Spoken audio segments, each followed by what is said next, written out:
ఓం నమో వెంకటేశాయ.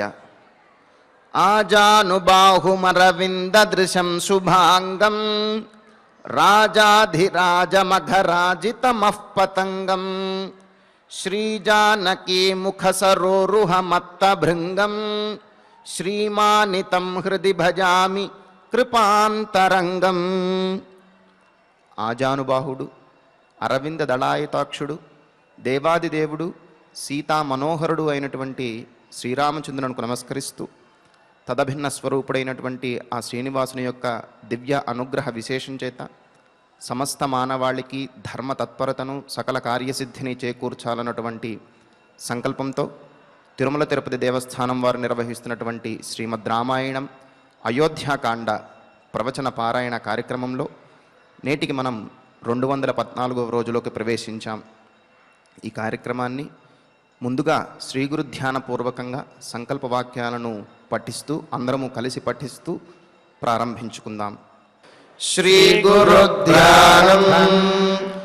గురుర్బ్రహ్మా గురుర్విష్ణుః గురుర్దేవో మహేశ్వరః గురుః సాక్షాత్ పరం బ్రహ్మ తస్మై శ్రీ గురవే నమః. శ్రీనివాస ధ్యానం.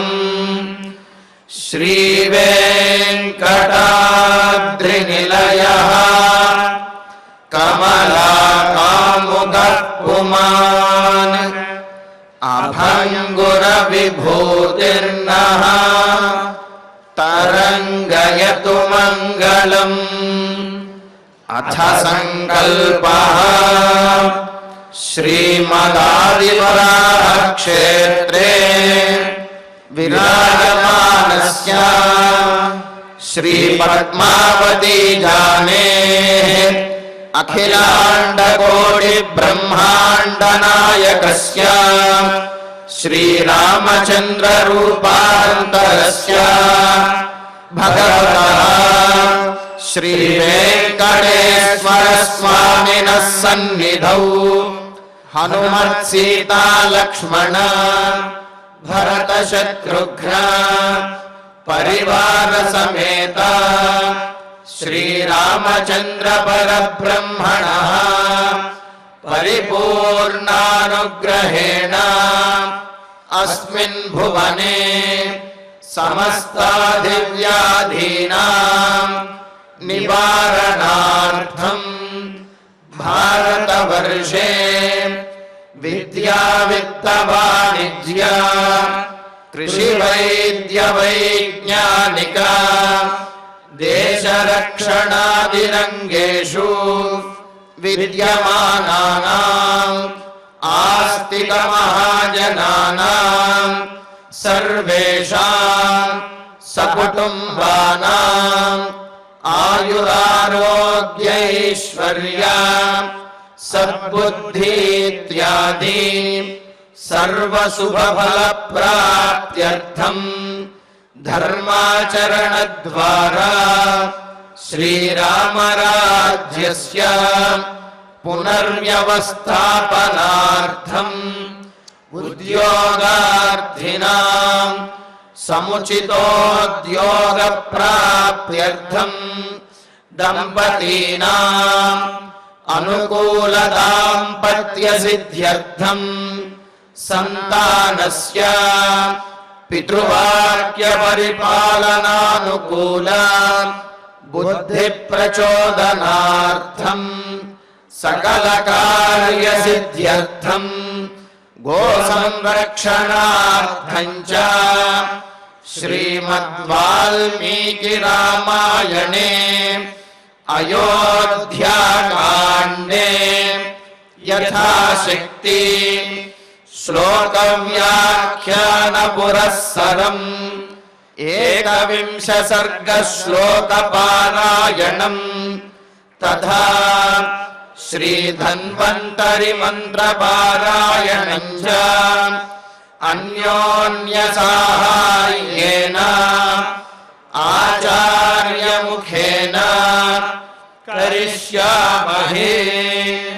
श्रीवाल्मीकि प्रार्थना कूजन्तं राम रामेति मधुरं मधुराक्षरम् आरुह्य कविताशाखां वन्दे वाल्मीकि कोकिलम् श्री आञ्जनेय प्रार्थना मनोजवं मारुततुल्यवेगम् जितेन्द्रियं बुद्धिमतां वरिष्ठम् वातात्मजं वानरयूथमुख्यम्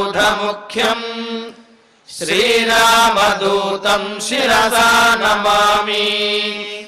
श्रीरामायण प्रार्थना वाल्मीकिगिरिसम्भूता रामसागरगामिनी पुनाति भुवनं पुण्या रामायण महानदी। श्रीराम प्रार्थना अयोध्याख्येतु गुर्वर्धे त्यक्त्वा राज्यं गिरौ वसन् पादुके भरतायादात् स रामः शरणं मम। श्रीरामचन्द्र परब्रह्मणे नमः। अथ श्रीमद् रामायणे आदिकाव्ये अयोध्याकाण्डे एकविंशः सर्गः।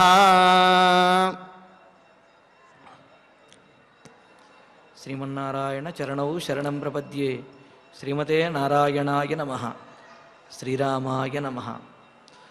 నాహం ధర్మమపూర్వంతే ప్రతికూలం ప్రవర్తయే పూర్వైరయమభిప్రేతః గతో మార్గోనుగమ్యతే. రామచంద్రమూర్తి కౌసల్యాదేవిని సమాధానపరుస్తూ ఆవిడ చెప్పినటువంటి ఉదాహరణల కంటే కూడా గొప్పవైనటువంటి ఉదాహరణలను చెప్పి ఇంతకుముందు వారు ఆచరించినటువంటి ధర్మములను చెప్పి, నేనేమో ఇది కొత్తగా ఆచరిస్తున్నటువంటి ధర్మం కాదమ్మా, పూర్వం నుండి ఎంతోమంది మహాత్ములు, అవతార పురుషులు, రాజులు, రాజర్షులు వీళ్ళందరూ కూడా ఆచరించినటువంటి ధర్మాన్నే నేను పాటిస్తున్నాను తప్ప ఇది కొత్తగా నేను ఆచరించేటటువంటి ధర్మం కాదు. కావున ఆ మాట గ్రహించాలి అని చెబుతూ మరి ఆ జమదగ్ని మహర్షి యొక్క ఆ పరశురాముని యొక్క వృత్తాంతాన్ని కూడా మనం తెలుసుకున్నాం. మరి పరశురాముడు ఆ ముని వంశంలో, ఋషి వంశంలో జన్మించినప్పటికీ కూడా, బ్రహ్మవంశంలో జన్మించినప్పటికీ కూడా క్షత్రియుడిగా మారటానికి ఆయన యొక్క పితామహి చేసినటువంటి చిన్న మార్పు వల్ల అలా జరిగిందనుకున్నాం కదా. అదేమిటో చిన్న విషయం మనం చెప్పుకుందాం. పరశురాముని యొక్క తాతగారు రుచిక మహర్షి.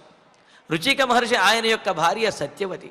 వారు ఒకానొక సందర్భంలో యజ్ఞాన్ని చేసినప్పుడు సంతానం కోసము అని చెప్పి ఆ ప్రసాదాన్ని సిద్ధం చేస్తారు. అప్పుడు ఆ రుచిక మహర్షి యొక్క అత్తగారు ఎవరైతే ఉన్నారో, సత్యవతి యొక్క తల్లిగారు, ఆమె తనకు కూడా ఒక శక్తివంతుడైనటువంటి కుమారుడి కలగాలి, కావున ఈ యజ్ఞంలో తన కోసం కూడా ఒక ప్రసాదాన్ని సిద్ధం చేసి ఇవ్వండి అని అంటే, రుచిక మహర్షి మరి వారి యొక్క తన భార్య యొక్క కోరిక మేరకు, భార్య యొక్క తల్లి కోరింది కావున ఆ కోరిక మేరకు ప్రసాదాలను సిద్ధం చేస్తాడు. యజ్ఞం చేసి 2 చెరు ప్రసాదాలను సిద్ధం చేస్తాడు. ఒక చెరు ప్రసాదము క్షాత్రం తేజస్సుతో కూడినటువంటిది అత్తగారి కోసం. ఎందుకు అంటే వాళ్ళు ఆ గాధి వంశము కావున, అత్తగారి వారిది కావున, ఆ వారి వంశము రాజవంశం కావున ఆ వంశంలో క్షాత్రం తేజస్సుతో కలిగినటువంటి వాడు జన్మించాలి అని చెప్పి అత్తగారి కోసము అని చెప్పి క్షాత్రం తేజస్సు కలిగిన చెరు ప్రసాదాన్ని సిద్ధం చేస్తాడు. మరి తాను బ్రహ్మవంశం వాడు కావున ఈ ఋషి పరంపరలో బ్రహ్మ తేజస్సు కలిగిన వాడు జన్మించాలి అని చెప్పి బ్రహ్మ తేజస్సుతో ఉన్నటువంటి ప్రసాదాన్ని సిద్ధం చేసి ఉంచుతాడు. ఉంచితే మరి ప్రసాదం తీసుకునే సందర్భం వచ్చేటప్పటికీ ఆ సత్యవతి యొక్క తల్లి ఏమంటుందంటే, అమ్మా, ఎంతైనప్పటికీ కూడా అల్లుడు గారు యజ్ఞం చేశారు, చేసినప్పుడు మరి మన ఇద్దరి కోసం ఏర్పాటు చేసినటువంటి ప్రసాదాల్లో నీ కోసం ఏర్పాటు చేసిన ప్రసాదంలో కాస్త శక్తి ఎక్కువ ఉండవచ్చు, కావున ఆ ప్రసాదాన్ని నాకివ్వు, ఇదిగో నా ప్రసాదాన్ని నువ్వు తీసుకో అని చెప్పి అంటుంది. అనేటప్పటికీ ఈమె కూడా రుచిక మహర్షి యొక్క పత్ని, ఆమె కూడా సరే తల్లి అడిగింది కదా ఈ కోరిక, దాన్నే ఉంది అని చెప్పి ఆమె కూడా అంగీకరిస్తుంది. దానితోటి వాళ్ళు ఆ విధంగా ప్రసాదాలని మార్పు చేసి స్వీకరిస్తారు. ఇంతలో రుచిక మహర్షి వచ్చి చూసేటప్పటికీ అత్తగారేమో ఆమె యొక్క గర్భంలో ఈ బ్రహ్మ తేజస్సు గోచరిస్తూ ఉంటుంది, తన భార్య యొక్క గర్భంలో క్షాత్రం తేజస్సు గోచరిస్తూ ఉంటుంది. అప్పుడు అడిగితే వాళ్ళు జరిగింది చెబుతారు. ఏమిటి ఈ విధంగా పొరపాటు చెయ్యవచ్చా? మరి బ్రహ్మవంశంతో బ్రహ్మ తేజస్సుతో జన్మించవలసినటువంటి మనకు క్షత్రియుడైనటువంటి వాడు జన్మిస్తాడు, ఆమెకు క్షత్రియ తేజస్సుతో జన్మించవలసినటువంటి వాడు బ్రహ్మ తేజస్సుతో జన్మిస్తాడు, ఏమిటి విపరీత కార్యము అని అంటాడు. అంటే అప్పుడు రుచిక మహర్షి యొక్క పత్ని అంటుంది, స్వామి నన్ను మన్నించండి, ఈ క్షాత్రం తేజస్సుతో ఉన్నటువంటి వాడిని నేను భరించలేను, మనకు బ్రహ్మ తేజస్సుతో ఉన్నటువంటి వాడు మాత్రమే జన్మించాలి, క్షత్రియుడిగా ఉండేటటువంటి వాడు జన్మించకూడదు, దయచేసి అనుగ్రహించండి అని చెప్పి ఆ రుచిక మహర్షిని ప్రార్థిస్తే రుచిక మహర్షి ఒక మాట చెబుతాడు. ఆ యజ్ఞఫలంగా వచ్చినటువంటి ఆ శక్తి ఏదైతే ఉందో ఆ శక్తిని తీసివేయటం అనేది కుదిరే వ్యవహారం కాదు. అయితే ఒక చిన్న సర్దుబాటు చేయవచ్చును, నీవు ఇంతగా ప్రాధేయపడుతున్నావు కావున ఈ తరంలో మాత్రము నీకు అనుగుణ జన్మించేటటువంటి వాడు మాత్రము బ్రహ్మ తేజస్సుని కలిగి ఉంటాడు, అయితే అతడి కడుపున జన్మించాడు అంటే అతడికి జన్మించే తర్వాత వాడు మాత్రము క్షాత్రమైనటువంటి తేజస్సునే కలిగి ఉంటాడు అని చెప్పి అంటాడు. అందుకనే రుచిక మహర్షి యొక్క పుత్రుడైనటువంటి వాడు జమదగ్ని మహర్షి, ఆయన ఆ బ్రహ్మ తేజస్సుతోటి ఉన్నాడంటే క్షాత్రం తేజస్సుతో కూడి ఉన్నప్పటికీ కూడా రుచిక మహర్షి యొక్క అనుగ్రహంతో సత్యవతి ఆమె యొక్క తల్లి యొక్క కోరికతోటి బ్రహ్మ తేజస్సుతోటే జన్మించాడు. అయితే ఆ జమదగ్ని యొక్క కుమారుడు మాత్రము ఆయన రుచిక మహర్షి చెప్పినట్లుగా జమదగ్ని నుండి పుట్టేవాడు మాత్రము ఈ ప్రసాదం యొక్క ప్రభావంతో క్షాత్రం పూర్ణమైనటువంటి తేజస్సుతో ఉంటాడన్నాడు. ఆయనే జమదగ్ని యొక్క కుమారుడైన పరశురాముడు. అందుకనే బ్రహ్మవంశంలో జన్మించినప్పటికీ కూడా అలాగా ఆ యజ్ఞంలో ఇచ్చినటువంటి ప్రసాదాన్ని తన నాయనమ్మ గారు అంటే తండ్రి యొక్క తల్లి ఆమె వేరే రకంగా అంటే క్షాత్రం తేజస్సు కలిగినటువంటి ప్రసాదాన్ని స్వీకరించడం ద్వారా ఈ విధంగా పరశురాముడు బ్రహ్మవంశంలో పుట్టినప్పటికీ కూడా క్షాత్రమైనటువంటి తేజస్సుతోటి జన్మించాడు. మరి ఈ రుచిక మహర్షి యొక్క అత్తగారు మరి ఆమె బ్రహ్మ తేజస్సుతో కూడినటువంటి ప్రసాదం స్వీకరించింది కదా, మరి అదేమైనది అని అంటే ఆమెది క్షత్రియ వంశం అయినప్పటికీ కూడా ఆ క్షత్రియ వంశంలో ఈ ప్రసాద ప్రభావంతో విశ్వామిత్రుడు జన్మించాడు. విశ్వామిత్రుడు జన్మించింది క్షత్రియుడిగా అయినప్పటికీ కూడా ఆ తరువాత ఆయన తపశ్శక్తితోటి తపస్సులను చేసి బ్రహ్మర్షిగా మారిపోయాడు. మరి ఆ యజ్ఞ ప్రసాదము యొక్క ప్రభావము ఈ విధంగా 2 వంశములను తారుమారు చేసింది. విశ్వామిత్రుడు రాజవంశంలో జన్మించినటువంటి వాడేమో బ్రహ్మర్షి అయిపోయాడు, మరి ఇక్కడ పరశురాముడు బ్రహ్మవంశంలో జన్మించినటువంటి వాడేమో క్షత్రియమైనటువంటి ప్రవృత్తితోటి ఉన్నాడనమాట. మరి అటువంటి పరశురాముడు అంటే ఏమిటి, అటు బ్రహ్మవంశంలో జన్మించినటువంటి వాడు క్షత్రియ తేజస్సు కలిగినటువంటి పరశురాముడు కూడా తన తండ్రి మాట కోసము తల్లినే వధించేంతటి ఘోరమైనటువంటి పని చేశాడమ్మా. అయితే ఆ తర్వాత తల్లిని బతికించుకున్నాడు పరశురాముడు. కానీ అక్కడ మాత్రం తండ్రి యొక్క మాటను మాత్రం ఏమాత్రం అక్కడ జవదాటలేదు. ఈ విధంగా మన పూర్వీకులు ఎవరైతే ఉన్నారో వారు ఆచరించినటువంటి వారి మార్గంలోనే నేను ఉన్నాను తప్ప కొత్తగా నేనేదో ఘనకార్యం చేస్తున్నానో కొత్తగా నేనేమీ కూడా ఆచరించటం లేదమ్మా, కావున అంగీకరించు అని చెబుతూ నాహం ధర్మమపూర్వంతే ప్రతికూలం ప్రవర్తయే పూర్వైరయం అభిప్రేత గతో మార్గోనువర్తతే అంటూ అహం రామచంద్రుడు అంటున్నాడు, అమ్మా నేను ప్రతికూలం అంటే పూర్వం వాళ్ళు ఆచరించినటువంటి దానికి విరుద్ధమైనటువంటి ఆచార విరుద్ధమైనటువంటి అపూర్వం కొత్తదైనటువంటి ధర్మాన్ని తే న ప్రవర్తయే నీ వద్ద నేను ప్రవర్తించడం లేదు. పూర్వం వారు ఏదైతే ఆచరించారో దానినే ఆచరిస్తున్నాను తప్ప దానికి విరుద్ధంగా, మన సంప్రదాయానికి ఆచారానికి విరుద్ధంగా, ధర్మానికి విరుద్ధంగా నేనేదో కొత్త ధర్మాన్ని నీ దగ్గరేమి నేను చెప్పటం లేదు. పూర్వై అయం అభిప్రేత, మన పూర్వీకులందరి చేత కూడా ఇదే మార్గము. ఏ మార్గము? తండ్రి మాట వినడము అనే ధర్మం ఏదైతే ఉందో దానినే అనుసరించారు, అంగీకరించారు కూడా. గతః మార్గః అనుగమ్యతే, అలా వారు ఏర్పాటు చేసినటువంటి మార్గాన్నే నేను అనుసరిస్తున్నాను తప్ప నేనేమో కొత్తగా ఇక్కడేదో చేస్తున్నాను అనుకుంటే అది పొరపాటమ్మా. నాకు అందరి మీద కూడా ప్రేమాభిమానములు, అందరి మాట మీద కూడా గౌరవం ఉన్నది. పైగా తండ్రి మాటను మాత్రమే ఆచరిస్తాననుకోవద్దు, తండ్రి మాటతో పాటు తల్లి మాట కూడా ఆచరిస్తాను. అయితే ముందు తండ్రి మాటకు ప్రాధాన్యం, ఆ తరువాత తల్లి మాటను నేను పాటిస్తాను అన్నట్లుగా చెబుతూ ఉన్నాడు. పైగా ఈ శ్లోకంలో మరొక అంతరార్థం కూడా ఉన్నది. ఏమంటున్నాడు రామచంద్రమూర్తి? అపూర్వం ధర్మం తే నప్రవర్తయే. నేనేదో కొత్త విషయాన్ని, కొత్త ధర్మాన్ని చెప్పటం లేదమ్మా, ఇది పాతదే. పూర్వై అయం అభిప్రేత, పూర్వం వారి చేత అంటే ఇంతకు ముందు వారి చేత ఇది అంగీకరించబడినది, కోరుకున్నది, సమ్మతమైనది అని అన్నాడు. ఏమిటి దీంట్లో ఉద్దేశము అంటే, అసలు రాముడు అవతరించిందే వనవాసానికి వెళ్ళి రాక్షసుల్ని సంహరించడం కోసం. కావున పూర్వై అయం అభిప్రేత అంటే శ్రేష్ఠులైనటువంటి దేవతలందరి చేత కూడా ఇదే అభిప్రాయము తెలియజేయబడింది. వాళ్ళందరూ కూడా ఇదే కోరుకున్నారు. అసలు నేను అవతరించక ముందు ఆ వైకుంఠానికి వెళ్ళినటువంటి దేవతలందరూ కూడా మహావిష్ణువుని ప్రార్థిస్తారు కదా. ప్రార్థిస్తే అప్పుడు మహావిష్ణువు దశరథుని యొక్క యజ్ఞం ద్వారా ఆవిర్భవించి ఆ విధంగా వనవాసానికి వెళ్ళి రాక్షసులందరినీ కూడా సంహరిస్తాను అని చెప్పి మాట ఇచ్చాడు కదా. కావున ఇప్పుడు రామచంద్రమూర్తి తాను చేస్తున్నటువంటి ఈ పని ఏదైతే ఉందో ఇది ఇప్పుడు సంకల్పించుకున్నది, ఇప్పుడు కొత్తగా తీసుకున్నటువంటి నిర్ణయం కాదు. ఇది రామావతారం కంటే ముందే తీసుకున్నటువంటి నిర్ణయము. అసలు ఆ నిర్ణయంతో ఈ రామావతారం అనేది జరిగింది అనే పరమార్థము ఈ శ్లోకంలో మనకు గోచరిస్తుందన్నమాట. అందుకనే పూర్వై అయం అభిప్రేత, పూర్వీకుల చేతే ఈ విషయము అంటే ఏమిటి, ఈ విధంగా వనవాసానికి వెళ్ళడం అనే విషయము అభిప్రేత అంగీకరించబడినది.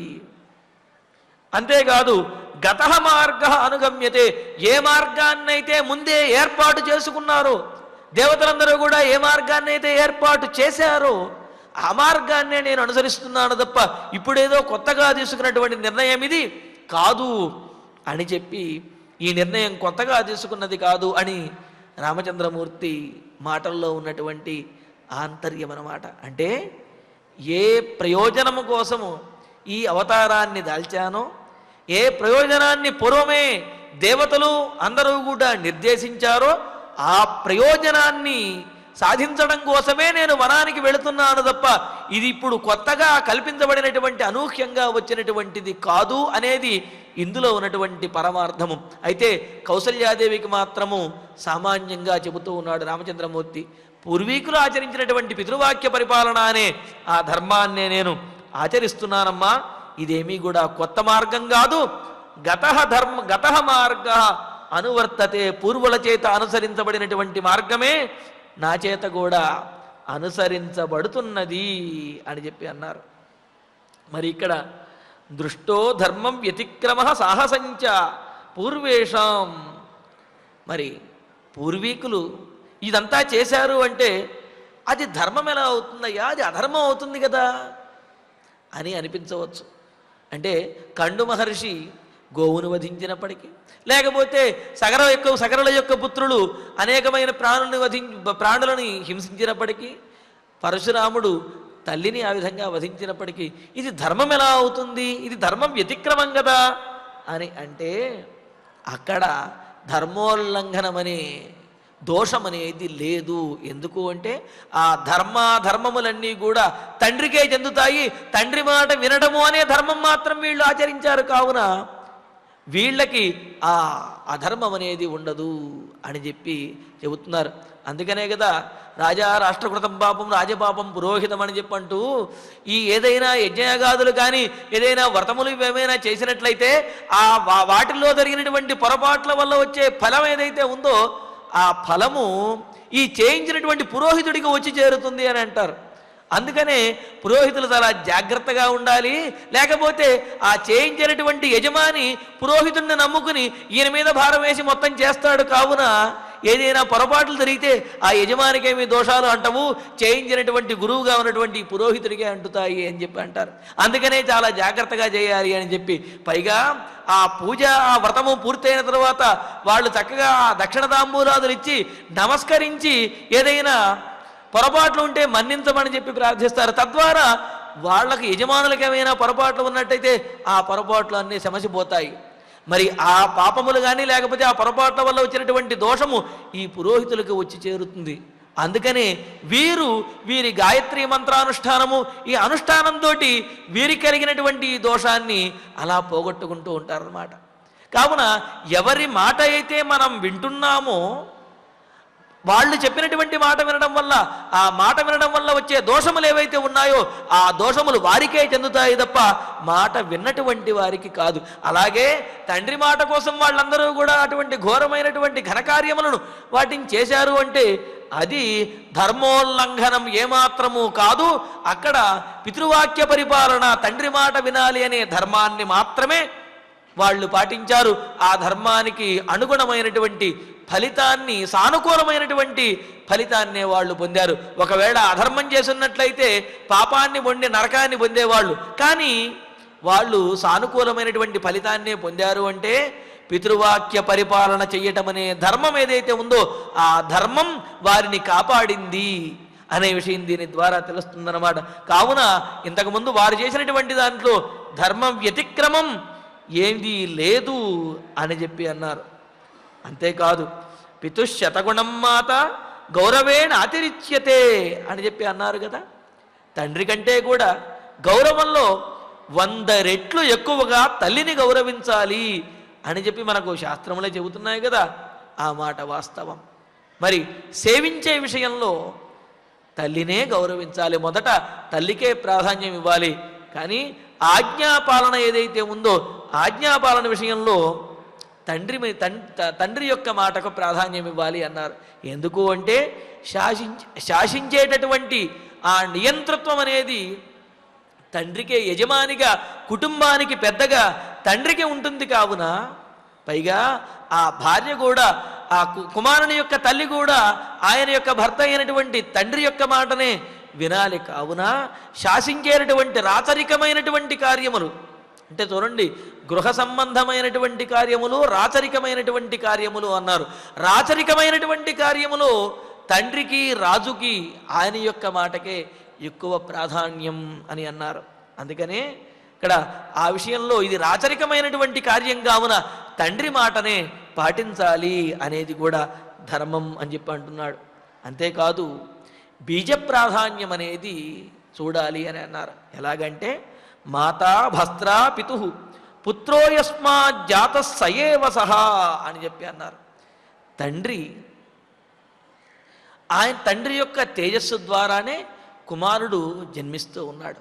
అలా తండ్రి తేజస్సు కుమారుడిగా మారడానికి తల్లి ఒక క్షేత్రంలాగా ఉన్నదనేమాట.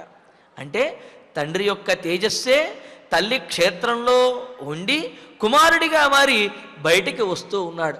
కావున ఆ తండ్రే మరల ఆమె నుండి బయటకు వస్తున్నాడు. కావున ఆ తండ్రికి కుమారుడికి కూడా భేదం అనేది లేదు అని చెప్పి అన్నారు. అంటే కొడుకు తండ్రి మాట వినడము అంటే తన మాట తాను వినడమే. ఎందుకంటే తండ్రికి కుమారుడికి కూడా భేదం అనేది లేదు కావున అని అన్నాడు. అంతే కదా. మరి తండ్రి యొక్క తండ్రే తేజో రూపంలో ఆమె యందు ప్రవేశించి మరల పుత్రుని రూపంలో బయటకు వస్తూ ఉన్నాడు. కావున ఆ తండ్రి కుమారులు ఎవరైతే ఉన్నారో వారిలో భేదం అనేది లేదు. కావున తన మాట తాను వినడం అనేది అది కనీస కర్తవ్యము అనేది దీని ద్వారా తెలుస్తుంది. అందుకే కదా ఆత్మా వై పుత్రనామాసి తండ్రి కూడా చెబుతాడు, నేనే పుత్రుడిలాగా జన్మించావు నాయనా అని చెప్పి పుత్రుడితో చెబుతాడు కదా. కావున ఆ తండ్రికి కుమారుడికి భేదమనేది లేదు. కావున తన మాట తాను వినడం అనేది కనీసమైనటువంటి ధర్మం. కావున తల్లి వారధిగా ఉన్నది, క్షేత్రంగా ఉన్నది. కావున ఆమెను గౌరవించి తీరాలి, ఆమెను సేవించి తీరాలి. కానీ ఆజ్ఞాపాలనం ఏదైతే ఉందో రాచరికమైనటువంటి కార్యములలో ఆ విషయంలో మాత్రము తండ్రి ఆజ్ఞను తప్పనిసరిగా పాటించి తీరాలి అనేది దీని ద్వారా తెలుస్తుందన్నమాట. పైగా తండ్రి యొక్క రూపాంతరమే కుమారుడు అని చెప్పి కూడా మనకు వేదములు తెలియజేస్తున్నాయి. మాన్యపిత సమస్తానాం గురూణాం పరమో గురుః తయోరపి పితాశ్రేయాన్ బీజ ప్రాధాన్య దర్శనాత్ అని అన్నారు. మరి బీజ ప్రాధాన్యాన్ని బట్టి అందరికంటే కూడా గురువులందరికంటే అంటే గౌరవింపదగినటువంటి వారందరికంటే కూడా తండ్రి పరమ గురువు అని చెప్పి మనకు శాస్త్రం తెలియజేస్తున్నది. అంటే పెద్దలు, గురువులు, తల్లి, ఈ మేనమామలు ఇలాగ ఎంతోమందిని మనం గౌరవించి తీరాలి. ఇలా గౌరవింపదగినటువంటి అందరికంటే కూడా ప్రథముడు, అగ్రగణ్యుడు తండ్రే. ఎందుకంటే బీజ ప్రాధాన్యం, ఆ బీజము నుండే ఆవిర్భవించాం. కావున ఆయన లేకపోతే తాను లేనే లేడు. కావున ఆ తండ్రి యొక్క మాటను పాటించాలి అని చెప్పి అన్నారు. మరో మాట కూడా అంటున్నాడు, తండ్రి మాటను పాటించడము అంటే తన వంశంలో ఉన్నటువంటి పూర్వీకుల యొక్క మార్గాన్ని అనుసరించటము అని అంటూ, ఏనాస్య పితరో యాతాః ఏన యాతాః పితామహాః తేన యాయాత్ సతాం మార్గం తేన గచ్చన్ నశిష్యతే అని చెప్తుంటూ, ఎవరైతే ఏ మార్గాన్ని పితృదేవతలు, ముత్తాతలు వీళ్ళందరూ కూడా ఆచరించారో, ఏ మార్గాన్ని తండ్రి ఆచరించాడో, ఏ మార్గాన్ని తాతలు ఆచరించారో, ఏ మార్గాన్ని అంతకు ముందు వారు ఎవరైతే ఆచరించారో ఆ మార్గంలోనే ఈ కుమారుడు కూడా ప్రయాణించాలి, ఆ మార్గాన్నే ఈ కుమారుడు కూడా అనుసరించాలి అనేది ధర్మంగా మనకు ధర్మశాస్త్రాల్లో తెలియజేశారు. కావున మా పూర్వీకులు చేసినటువంటి మార్గంలోనే, ధర్మబద్ధమైనటువంటి మార్గంలోనే నేను కూడా అనుసరిస్తానమ్మా. నేనేదో ఇది కొత్తగా చేస్తున్నటువంటి పని కాదు. ఇంతకంటే ఘనకార్యములు చేసిన వాళ్ళు, తండ్రి మాట వినడమే ధ్యేయంగా కలిగినటువంటి వారు, ఆ ధర్మాన్ని పాటించినటువంటి వారు మన వంశంలో ఎంతోమంది ఉన్నారు. కావున వారు ఏర్పరిచినటువంటి మార్గంలోనే నేను పయనిస్తాను, అంతే తప్ప ధర్మ మార్గాన్ని తప్పను అని అంటూ, తదేతత్తు మయా కార్యం క్రియతే భువి నాన్యథా పితుర్హి వచనం కుర్వన్ న కశ్చిన్న మహీయతే. ఇంకో మాట అంటున్నాడు, తండ్రి మాట వింటే నష్టపోతావయ్యా అని చెప్పి కౌసల్యాదేవి ఇంతకుముందు ఒక మాట చెప్పినది కదా. మరి అలా కాదమ్మా, తండ్రి మాట విని ఎవరూ కూడా నష్టపోరు అనే విషయాన్ని చెబుతూ, ఇంతకు ముందు వారందరూ కూడా ఆచరించిన వారు, తండ్రి మాట విని ఘోరములను ఘనకార్యములను చేసి కీర్తిని, అదేవిధంగా దీర్ఘమైనటువంటి ఆయుష్ని పొందినటువంటి వారందరి గురించి చెప్పాను కదా. వారందరిలాగా, అందువలన నేను కూడా వారిలాగా భువి కార్యం ఏతతు, ఈ భూలోకంలో ఏదైతే కర్తవ్యముగా చెయ్యవలసినటువంటి పని ఉన్నదో ఏమిటది? పితృవాక్య పరిపాలన అనే ధర్మం. ఆ ధర్మం మయా క్రియతే, ఆ ధర్మాన్ని నేను ఆచరిస్తున్నాను, నా చేత ఆచరించబడుతున్నది. ఈ లోకంలో జన్మించినటువంటి కుమారుడు కనీస ధర్మంగా చేయవలసినటువంటిది ఏమిటి అంటే తండ్రి యొక్క మాట వినడం అనే ధర్మం. ఆ ధర్మాన్నే నేను ఆచరిస్తున్నాను. అన్యథా నా, అంతే తప్ప నేనేదో కొత్తగా ఉండేటటువంటి ధర్మాన్ని నేను ఆచరించడం లేదు. ఎందుకంటే పితృవచనం కుర్వన్ కశ్చిన్న హీయతే నామా, తండ్రి యొక్క మాట విన్నటువంటి వాడు ఎవడు కూడా నశించడు, ఎవడు కూడా నష్టపోడు, నష్టపోలేదు ఇంతకుముందు కూడా.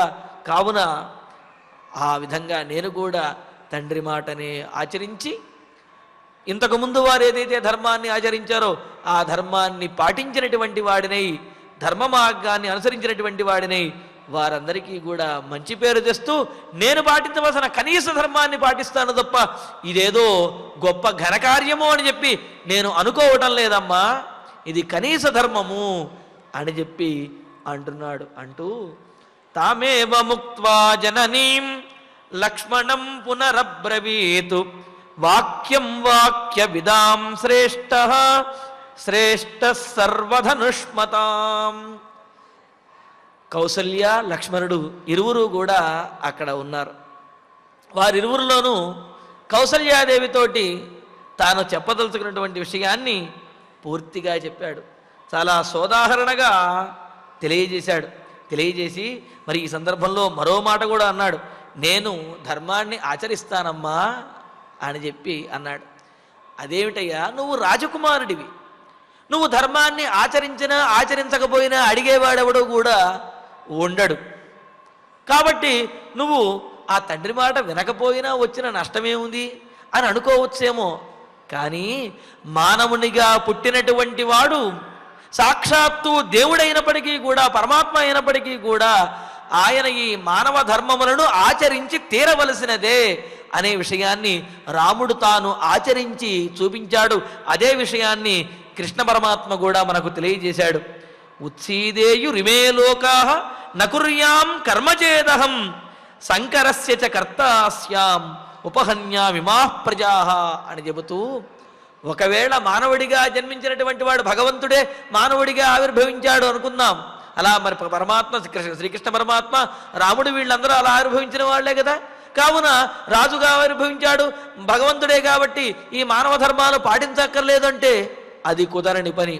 భగవంతుడైనప్పటికీ కూడా మానవుడిగా ఆవిర్భవించాడు అంటే, పుట్టాడు అంటే ఆ ధర్మాలని ఆచరించి తీరవలసినదే అని చెప్పి అన్నాడు. అంటూ ఏమన్నాడు కృష్ణ పరమాత్మ, నేను ఇక్కడ ధర్మాన్ని ఆచరించాలయ్యా, ఒకవేళ ఆచరించకపోతే అంత గొప్పవాడే ఆచరించలేదు, సామాన్యమైనటువంటి మనమెందుకు ఆచరించాలి ఈ ధర్మం అని చెప్పి లోకంలో ఎవరూ కూడా ధర్మాన్ని పాటించరు. ఆ ధర్మానికి వ్యతిరేకంగా అందరూ ఉంటారు.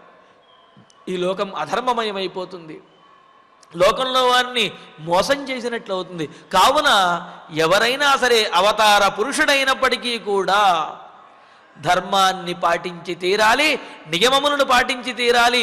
తాను ఏ వంశంలో జన్మించారో వంశంలో వారు ఏదైతే ఆచరించారో దానిని ఆచరించి తీరవలసినదే అని చెప్పి మనకు తెలుస్తున్నది. కావున ఈ విధంగా రామచంద్రమూర్తి కూడా నేను ధర్మాన్ని ఆచరిస్తానమ్మా, అది కూడా కొత్తగా నేనేమీ కాదు, ఇంతకుముందు పూర్వీకులు ఆచరించినటువంటి మార్గాన్నే నేను కూడా అనుసరిస్తాను అని చెప్పి రామచంద్రమూర్తి కౌసల్యాదేవికి తెలియజేశాడు. తెలియజేసి మరి ఆ తరువాత కౌసల్యాదేవితో చెప్పిన తర్వాత వాక్య విదాం శ్రేష్ఠ, వాక్య విదాం మాట్లాడడం తెలిసినటువంటి వారిలో శ్రేష్ఠ గొప్పవాడైనటువంటి వాడు రామచంద్రమూర్తి. అంటే మాట్లాడటము అంటే ఎదుటివాడు చెప్పినటువంటి దానికి మీద పడిపోయి అరిచేయటం అని అర్థం కాదు, వాడు నోరు ముయించడం అని అర్థం కాదు. వీరు చెప్పినటువంటిది వారు చెప్పినటువంటి దానికంటే గొప్పగా ఉండటము, యుక్తిగా ఉండటము, అంగీకరించే విధంగా ఉండటము, అది నేర్పరితనం అవుతుంది. అటువంటి నేర్పరుల్లో రామచంద్రమూర్తి చాలా శ్రేష్టమైనటువంటి వాడు. ఇంతకుముందు కూడా అనుకున్నాం, వక్త వాచస్పతిర్యథ అని చెప్పి సమాధానం చెప్పటంలో రాముడిని మించినటువంటి వాడు లేడు అని చెప్పి మరి అందుకనే ఇక్కడ వాక్య విదాం శ్రేష్ఠ అని అన్నారు. అంతేకాదు సర్వధనుష్మతాం శ్రేష్ఠ, కేవలం మాటలే కాదు అవసరమైతే చేతలలో కూడా గొప్పవాడే. అంటే ధనుర్విద్య పారంగతుడు, ధనుస్సును ధరించి దండించడంలో కూడా చాలా శ్రేష్టమైనటువంటి వాడు, పరాక్రమవంతుడైనటువంటి వాడైన ఆ రామచంద్రమూర్తి ఏవం ఈ విధంగా ఇంతకుముందు చెప్పినట్లుగా అన్ని ఉదాహరణలతోటి కూడా జననీం తాం ఉక్త్వా, తన కన్నతల్లి అయినటువంటి కౌసల్యాదేవికి ఈ విషయములన్నీ కూడా వివరించి వీటినన్నింటినీ ప్రతిపాదించి తానేదో పెద్ద ఘనకార్యం చేయటం లేదు, కేవలం ధర్మం ఆచరిస్తున్నాను, ఇదంతా కూడా పూర్వం ఆచరించినదే అని చెబుతూ పునః లక్ష్మణం వాక్యం అబ్రవీత్. ఇంకా కౌసల్యాదేవితో చెప్పడం పూర్తయింది. పక్కనే లక్ష్మణస్వామి ఉన్నాడు. ఒక్కసారి లక్ష్మణుడి కేసి చూశాడు.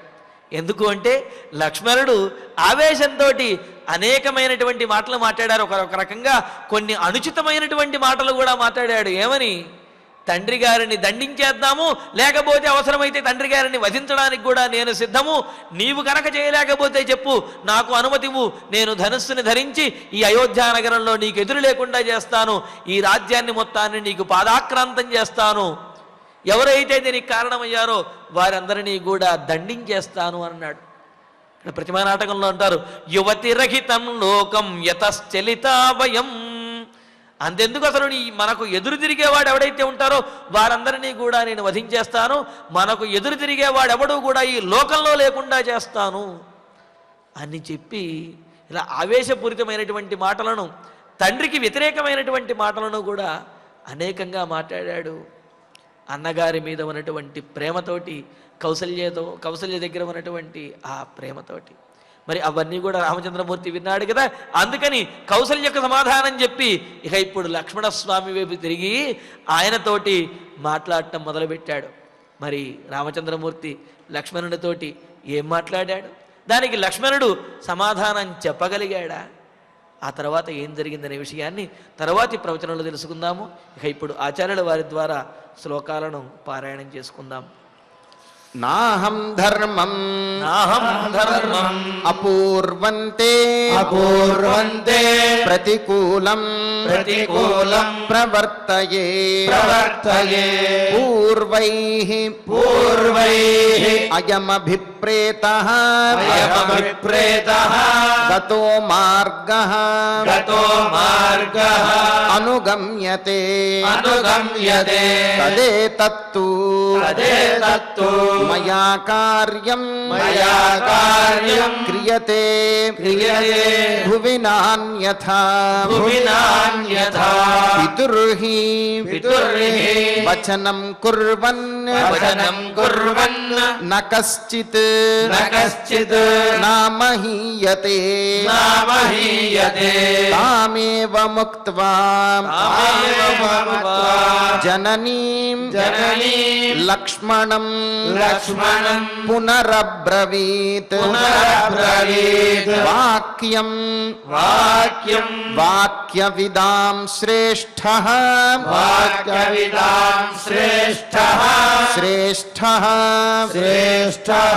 సర్వధనుష్మతాం తవ లక్ష్మణ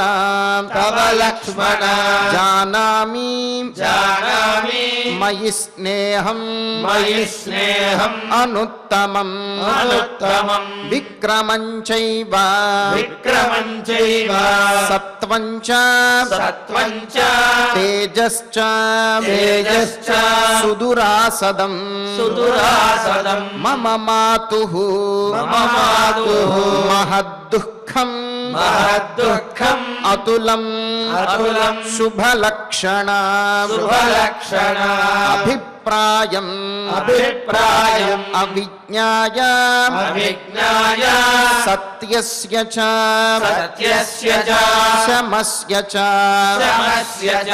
ఇత్యార్షే శ్రీమద్ రామాయణే ఆదికావ్యే అయోధ్యాకాండే ఏకవింశే సర్గే పంచశ్లోకాః శ్లోకాలను పారాయణ చేసుకున్నాం. ఇక ఇప్పుడు ఫలశ్రుతి నుండి మంగళాంతం వరకు అందరము కలిసి పఠిద్దాం.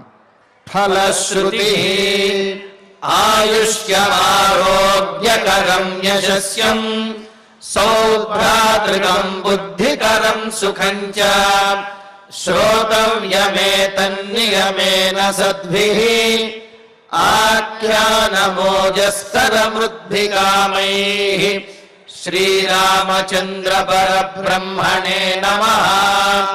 అథ ధన్వంతరి ధ్యానం అచ్యుతానంత గోవింద విష్ణో నారాయణామృత రోగాన్మే నాశయాశేషాన్ ఆశు ధన్వంతరే హరే.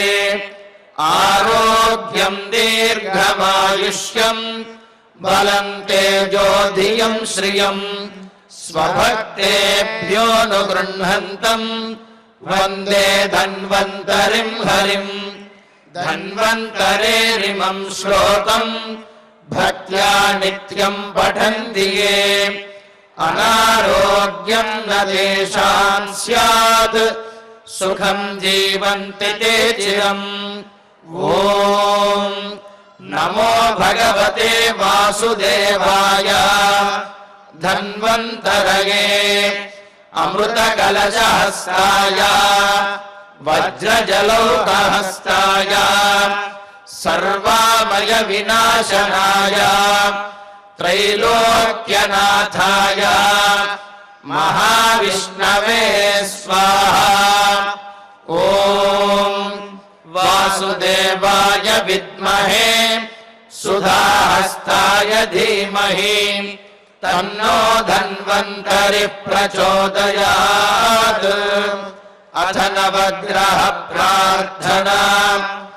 आरोग्यं पद्मबन्धुर्वितरतु नितरां सम्पदं शीतरश्मिः भूलाभं भूमिपुत्रः सकलगुणयुतां वाग्विभूतिं च सौम्यः सौभाग्यं देवमन्त्री रिपुभयशमनं भार्गवः शौर्यमार्किः दीर्घायुः सैन्धिकेयः विपुलतरयशः केतुः आचन्द्रतारम् अरिष्टानि प्रणश्यन्तु दुरितानि भयानि च शान्तिरस्तु शुभं मेस्तु ग्रहाः कुर्वन्तु मङ्गलम्।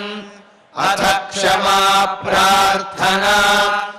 यदक्षरपदभ्रष्टम् मात्राहीनं च यद्भवेत् तत्सर्वं क्षम्यतां देव नारायण नमोऽस्तु ते। अथ भगवत्समर्पणम्। कायेन वाचा मनसेन्द्रियैर्वा बुद्ध्यात्मना वा प्रकृते स्वभावात् करोमि यद्यत् सकलं परस्मै नारायणायेति समर्पयामि। अथ मङ्गलम् श्रियः कान्ताय कल्याणनिधये निधयेऽर्थिनाम् श्रीवेङ्कटनिवासाय श्रीनिवासाय मङ्गलम्।